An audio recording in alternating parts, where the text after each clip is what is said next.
নমস্কাৰ। এই মুহূৰ্তত এটা খুবেই গুৰুত্বপূৰ্ণ খবৰ দিয়াৰ চেষ্টা কৰিছোঁ। অসমত যিহেতু দুদিনীয়া ভ্ৰমণসূচীৰে উপস্থিত হৈছেহি কালিৰ দিনটোত প্ৰধানমন্ত্ৰী নৰেন্দ্ৰ মোদী, আৰু আজি নৰেন্দ্ৰ মোদীয়ে নলবাৰীত বিশাল জনসভাৰ আয়োজন কৰিছে। আৰু নলবাৰীত কেনেধৰণৰ পৰিৱেশ পৰিস্থিতিৰ সৃষ্টি হৈছে, প্ৰধানমন্ত্ৰীগৰাকী নলবাৰীত গৈ উপস্থিত হৈছে নাই, এই মুহূৰ্তত আমি জনোৱাৰ চেষ্টা কৰিম।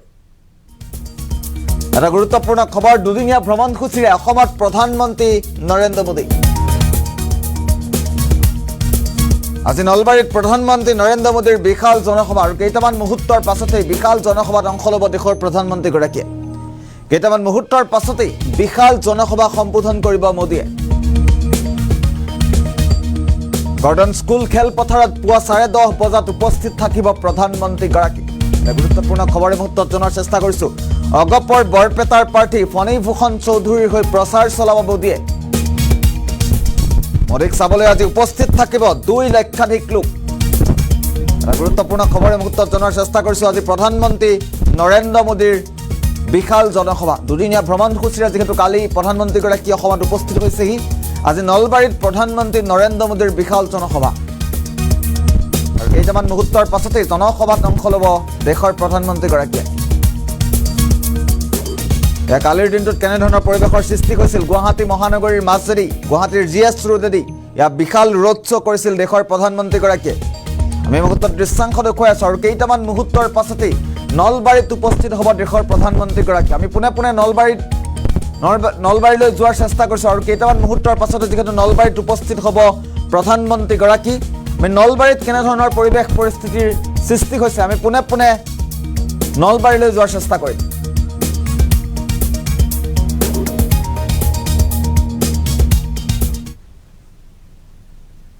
প্ৰধানমন্ত্ৰী নৰেন্দ্ৰ মোদী আহি এই উপস্থিত হ'ব বৰপুৰাৰ এই স্থলীতে, এই জনসভাতে অংশগ্ৰহণ কৰিব।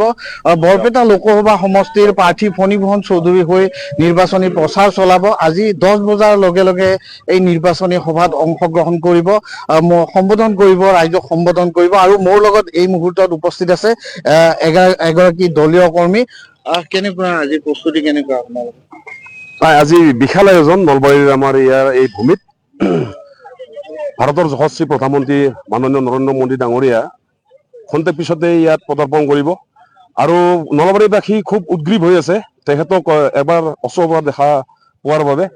আৰু যিহেতু আমাৰ সমগ্ৰ অসমৰ গোটেই লোকসভা সমষ্টিতে এটা ইয়াৰ পৰা আজিৰ মিটিঙৰ পৰা এটা মেছেজ যাব, আৰু অসমৰ ৰাইজে যিহেতু বিকাশ বিচাৰে, আমাৰ সমন্বয়, একতা, ভাতৃত্ববোধ বিচাৰে, গতিকে বিকাশৰ যাত্ৰাত অসমৰ জনগণে আগৰে পৰা ইয়াত আমাৰ বিজেপি চৰকাৰক সহায় কৰি আছে বা সহযোগ কৰি আছে, আৰু ভৱিষ্যতেও কৰি যাব। গতিকে বাৰ বাৰ মোদী চৰকাৰ আহি থাকিব, আৰু আমি গোটেইবিলাক আমাৰ নলবাৰীবাসী আজি উৎফুল্লিত হৈছোঁ, কাৰণ তেখেতৰ দৰে এজন প্ৰধানমন্ত্ৰীক আমি নলবাৰীৰ এই ভূমিত যিহেতু আমি লগ পাম, আমি খুব ভাগ্যৱান, আমি গৰ্বিত।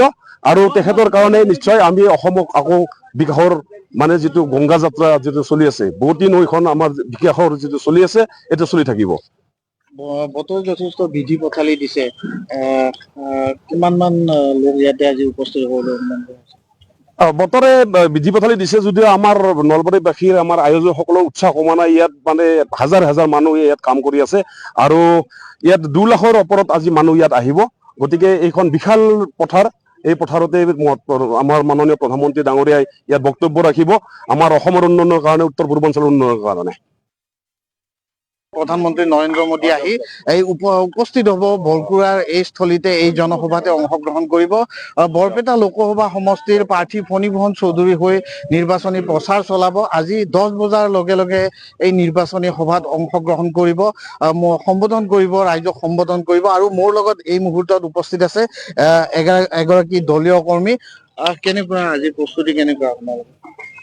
আজি বিশাল আয়োজন নলবাৰীৰ আমাৰ ইয়াৰ এই ভূমিত। ভাৰতৰ যশস্বী প্ৰধানমন্ত্ৰী মাননীয় নৰেন্দ্ৰ মোদী ডাঙৰীয়া খন্তেক পিছতে ইয়াত পদাৰ্পণ কৰিব, আৰু নলবাৰীবাসী খুব উদ্গ্ৰীৱ হৈ আছে তেখেতক এবাৰ ওচৰৰ পৰা দেখা পোৱাৰ বাবে। আৰু যিহেতু আমাৰ সমগ্ৰ অসমৰ গোটেই লোকসভা সমষ্টিতে এটা ইয়াৰ পৰা আজিৰ মিটিঙৰ পৰা এটা মেছেজ যাব, আৰু অসমৰ ৰাইজে যিহেতু বিকাশ বিচাৰে, আমাৰ সমন্বয়, একতা, ভাতৃত্ববোধ বিচাৰে, গতিকে বিকাশৰ যাত্ৰাত অসমৰ জনগণে আগৰে পৰা ইয়াত আমাৰ বিজেপি চৰকাৰক সহায় কৰি আছে বা সহযোগ কৰি আছে আৰু ভৱিষ্যতেও কৰি যাব। গতিকে বাৰ বাৰ মোদী চৰকাৰ আহি থাকিব আৰু আমি গোটেইবিলাক আমাৰ নলবাৰীবাসী আজি উৎফুল্লিত হৈছো, কাৰণ তেখেতৰ দৰে এজন প্ৰধানমন্ত্ৰীক আমি নলবাৰীৰ এই ভূমিত যিহেতু আমি লগ পাম, আমি খুব ভাগ্যৱান, আমি গৰ্বিত আৰু তেখেতৰ কাৰণে নিশ্চয় আমি অসমক আকৌ বিকাশৰ মানে যিটো গংগা যাত্ৰা যিটো চলি আছে, বহুতী নৈখন আমাৰ বিকাশৰ যিটো চলি আছে, এইটো চলি থাকিব। বতৰ যথেষ্ট বিধি পথালি দিছে, কিমান মান লোক ইয়াতে আজি উপস্থিত হ'বলৈ অনুমান কৰিছে?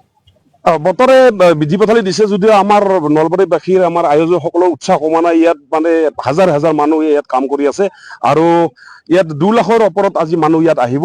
গতিকে এইখন বিশাল পথাৰ, এই পথাৰতে আমাৰ মাননীয় প্ৰধানমন্ত্ৰী ডাঙৰীয়াই ইয়াত বক্তব্য ৰাখিব আমাৰ অসমৰ উন্নয়নৰ কাৰণে, উত্তৰ পূৰ্বাঞ্চলৰ উন্নয়নৰ কাৰণে। প্ৰধানমন্ত্ৰী নৰেন্দ্ৰ মোদী আহি এই উপস্থিত হ'ব বৰকুৰাৰ এই স্থলীতে, এই জনসভাতে অংশগ্ৰহণ কৰিব। বৰপেটা লোকসভা সমষ্টিৰ